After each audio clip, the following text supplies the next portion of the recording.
Hello everyone, my name is Karol Rutkowski. I'm a PhD candidate at the Center for Land Economics here at ETH, and I'm very happy to be here today with Professor Giorgio Zanarone.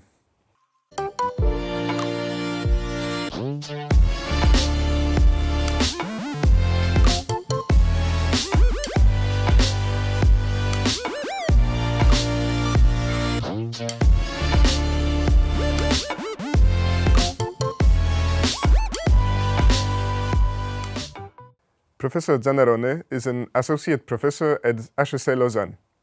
In his research, he has been working on the economics of institutions and organizations with an emphasis on how formal institutions and relational contracts jointly shape business strategy.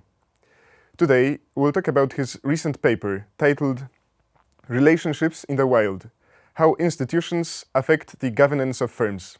Welcome, Professor Zanarone. Thank you so much, Karol. It's a great pleasure being at ETH. I look very much forward to our conversation and to the visit. Thanks. So, first, before we dive into the discussion of the paper, could you give us a short introduction for the background of the paper and the paper itself? Yeah, thanks so much for the question. So this paper basically starts from some very important policy questions.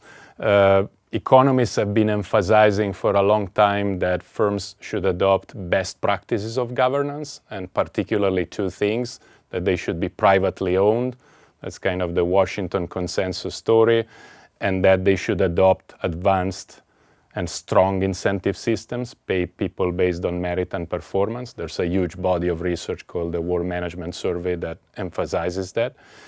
And if one looks at the real world, one sees that actually a lot of firms in developing countries and countries with weak institutional systems, they deviate from these best practices. They tend to have a lot of state-owned firms.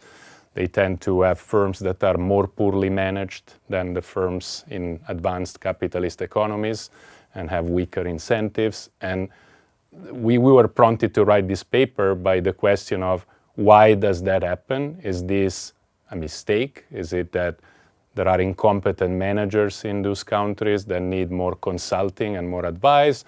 Or is this maybe efficient adaptation to the institutional environment? And we don't really have a model in economics that allows us to tackle this question, because models of contracts, governance, incentives, and models of political institutions, they have been always quite separate and have not interacted with each other. So the challenge in this paper was to develop an economic model that brings these two streams together and allows to jointly model political institutions and the governance and management of firms. Okay, yeah, thank you for the summary. So in your paper, you use a relational contracting model to look into the relationship between political institutions and governance of firms. So could you tell us a bit more about the model? Sure, it's a rich model. I'll try to summarize in a nutshell the main structure and results. So we need firms in this model. So we model firms in a very simple way. Two people, a buyer and a seller. Think of a manager and an employee, or a supplier, for example. And basically, the problem inside the firm is to incentivize both of these two agents to exert effort to produce. And then the firms operate in the shadow of a ruler, the ruler of the state, who has the power potentially to expropriate, to tax, to breach contracts.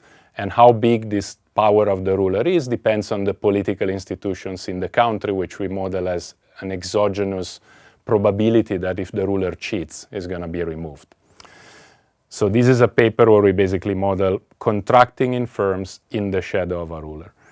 And the big key takeaway from the paper, the key intuition to understand the whole model, is that when the firm has to solve its contracting problem in the shadow of a ruler, this problem is very different from how it is when there is no ruler, like in conventional models, because the ruler has this temptation to expropriate, and to make sure that the ruler won't expropriate, we need to give him a share of the output that the firm produces.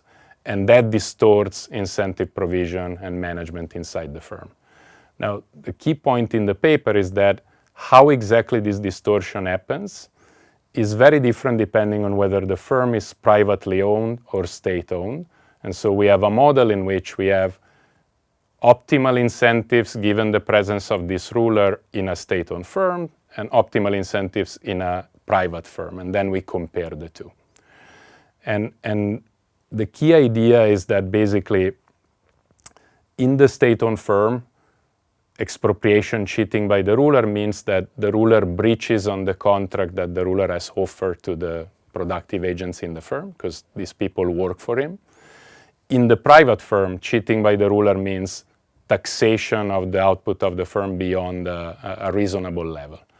And this creates a trade-off between state and private ownership. And basically, the advantage of private ownership is that it's a bit harder for the ruler to expropriate by taxing a firm that she doesn't own, whereas in the state-owned firm, all the ruler needs to do to cheat is to default on promised payments and keep the output that she already controls.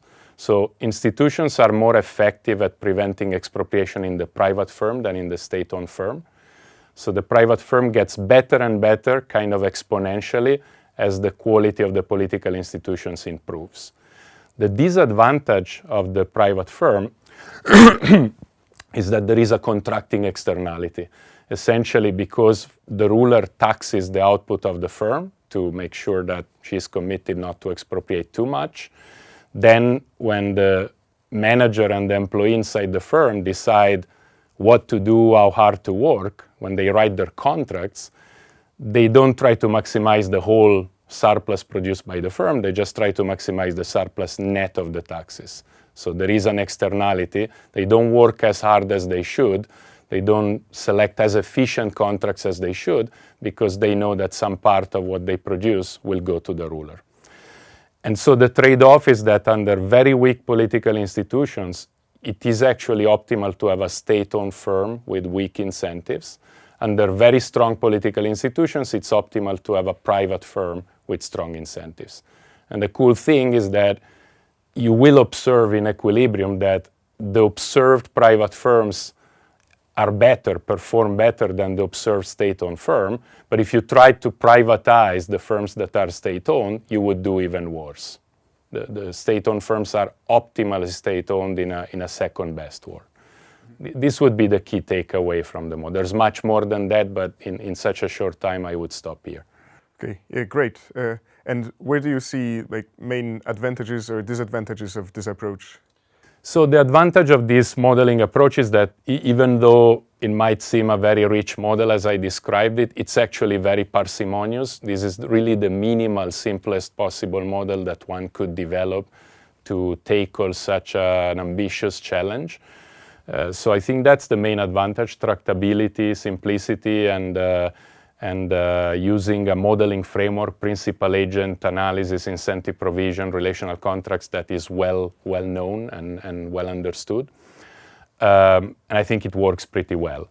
I think a disadvantage of this approach is that we model institutions as exogenous and we take them as fixed, and we try to understand what firms can do given institutions that they cannot change in the medium run to adapt to those institutions, which I think is a very valid question, but it would be nice at some point to actually endogenize institutions and to understand in a long-run equilibrium in which institutions can also be modified, what would be the configuration that we observe. And that's something we don't tackle right now because it would take us a bit far and it would introduce more complication in the analysis, and we feel like the model is already sufficiently rich. Yeah. Okay, so you already touched on this a bit, but what are the main results of the analysis then? Could you just highlight them a bit? So one result is the one I described, that state ownership is optimal under weak political institutions, weak rule of law, and private ownership is optimal under stronger political institutions. We have another result, which is also quite important in the paper, and this result is that things get worse before they get better in terms of firm performance as political institutions progress, meaning that when institutions improve, initially the output of firms declines, and then when the improvement is sufficiently strong, output starts catching up. And so you have a configuration in which in equilibrium you observe pretty well-performing state-owned firms under weak political institutions like autocracy, pretty poorly performing private firms under weak democracies, like in many transition countries back in the 1990s, and then pretty strong, well-performing private firms under advanced, mature democracies, so Toyotas and Fords and these kinds of firms. Yeah, okay, great. And so could you give us maybe some real-world case in which your model applies then? So there's a couple of very interesting, I would say, historical applications of the model, and then I think there are important policy implications.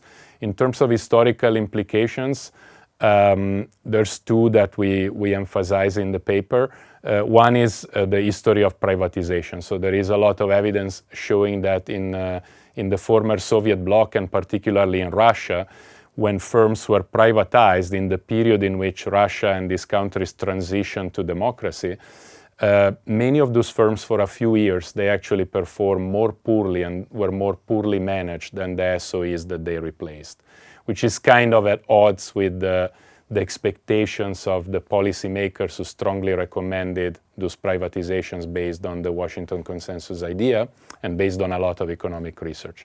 Our model can explain that, can explain why when the transition is from an autocracy to a kind of weak democracy, as was probably Russia in the 1990s under the Yeltsin presidency, you will not see a takeoff of firm output. You will actually see firms that perform more poorly than those in the autocratic regime which were state-owned.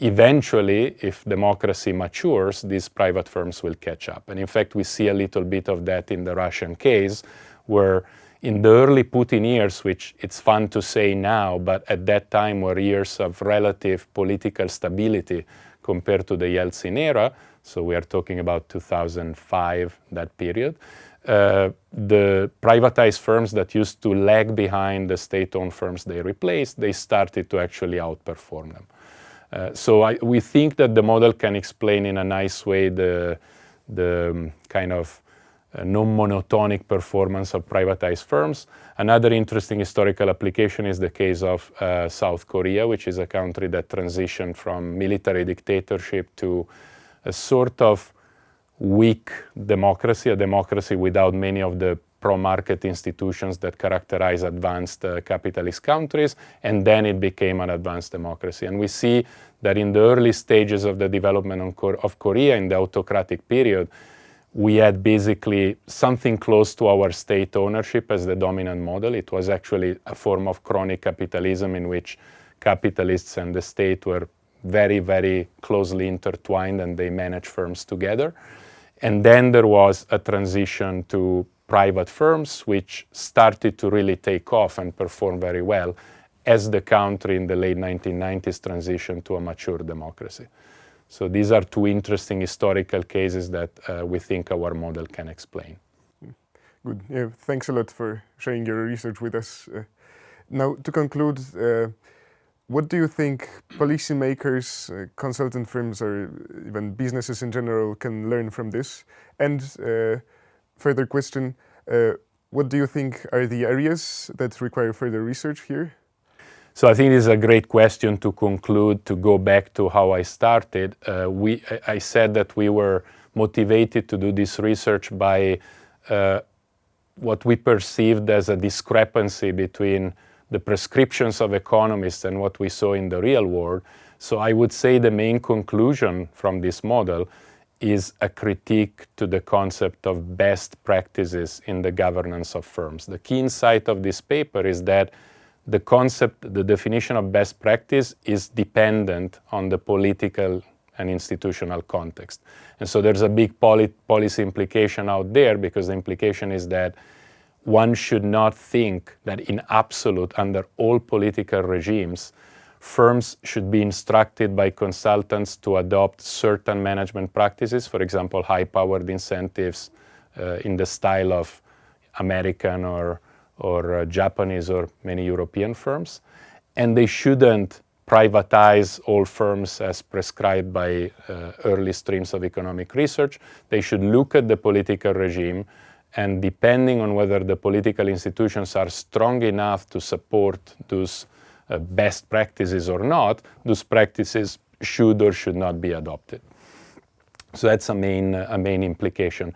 If we want to switch from management to policy, I think another important implication of the model is that when we think about how to develop countries, how to foster development, institutions come first. So if we try to first reform the governance of firms, again, trying to follow some best practices that have been modeled based on Western democracies, but we don't touch the political institutions that underlie those firms, then we probably may not achieve much. In fact, we might even go backwards. If we find a way to first tackle institutional reforms, improve the rule of law, improve political institutions, then we can afford to push for the best practices that really now become best practices. Then we should ask consultants to teach managers in those firms to do high-powered incentives and then we should insist on those firms to be privatized. I think these are the key implications from the paper. Yeah. Great. Yeah. Thank you very much again for being with us today, and looking forward to your further research in this area. And to our vlog listeners, we hope that you enjoyed the interview as much as we did, and hopefully see you again next time.